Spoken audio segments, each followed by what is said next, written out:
Kwanza nipende kumshukuru Mwenyezi Mungu aliyetupa uzima na kutuwezesha kukutana hapa siku ya leo.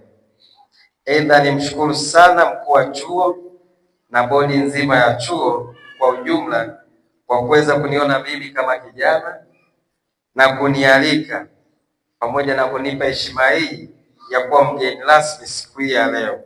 Serikali yetu ya Jamhuri ya Muungano wa Tanzania ikiongozwa na rais wetu Mama Samia Suluhu Hassan imejitahidi na inaendelea kuweka mazingira wezeshi kwa kila mwananchi ili aweze kupata huduma za afya pasipo kuwepo na vikwazo vyovyote. Basi wahitimu wetu, nendeni mkafanye kazi pasipo vikwazo vyovyote. Kwenye changamoto yako nyingine, umesema kwamba jengo letu linahitaji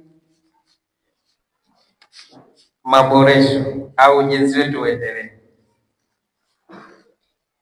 Mimi naomba niseme yafuatayo. Kwanza, nitakupa saruji ya msingi.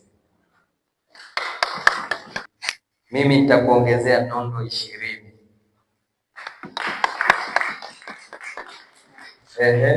Hatujainua elimu Mbinga kwetu.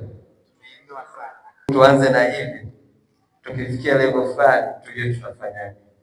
Ndio maana tumesema sisi kama wana Mbinga tutajitahidi kushirikiana na wewe kwa hali na mali ili tuweze kufikia malengo, ili wananchi hao waweze kuona rafiki msaada ndani ya wilaya ya Mbinga. Asanteni sana, Mungu awabariki. Wahitimu wetu, nendeni mkafanye kazi. Nafikiri tutakuwa tunashirikiana. Inawezekana mimi naweza nikawa na sehemu nzuri ya kuona